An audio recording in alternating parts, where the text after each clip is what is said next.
Pernahkah anda terfikir, apakah satu perkara yang kita tidak boleh hidup tanpanya lebih daripada beberapa minit?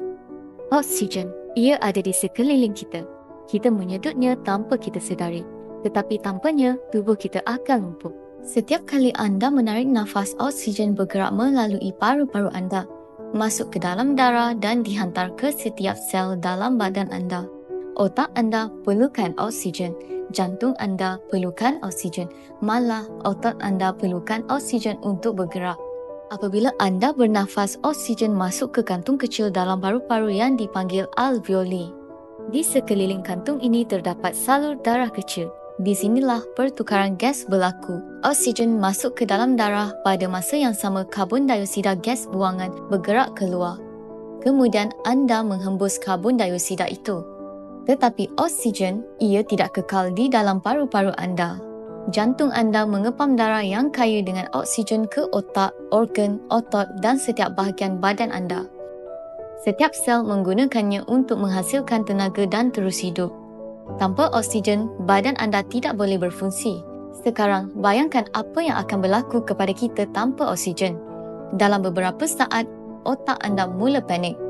Jantung anda bergelut untuk mengepam. Dan jika oksigen tidak kembali, sel-sel mula mati. Tetapi bagaimana jika udara yang kita sedut dipenuhi dengan gas toksik? Gas beracun seperti karbon monoksida, nitrogen dioksida atau asap industri boleh masuk ke dalam paru-paru kita, menggantikan oksigen bersih yang kita perlukan. Dan bukannya menyuburkan badan kita, gas-gas ini meracuninya. Ia merosakkan paru-paru, mengurangkan aliran oksigen ke otak dan boleh meresap ke dalam saluran darah, menyebabkan sakit kepala, pening, masalah pernafasan dan dalam kes yang teruk boleh membawa maut. Tiada oksigen bermakna tiada kehidupan, tetapi udara toksik itu bahaya yang senyap. Pencemaran udara bukan sahaja mencecaskan paru-paru anda, ia secara senyap merosakkan seluruh badan anda. Ia bermula dengan otak anda.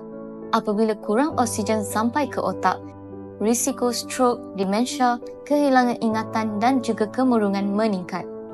Jantung anda juga terkesan. Udara yang tercemar memaksanya bekerja lebih keras, meningkatkan risiko tekanan darah tinggi, serangan jantung dan juga kegagalan jantung. Paru-paru anda, barisan pertahanan pertama, terdedah secara langsung. Ia boleh menyebabkan asma, bronkitis, jangkitan dan juga kanser paru-paru dalam jangka masa panjang. Otot dan tisu anda juga terjejas. Kurang oksigen bermakna kurang tenaga, menyebabkan keletihan, kelemahan dan penyembuhan perlahan.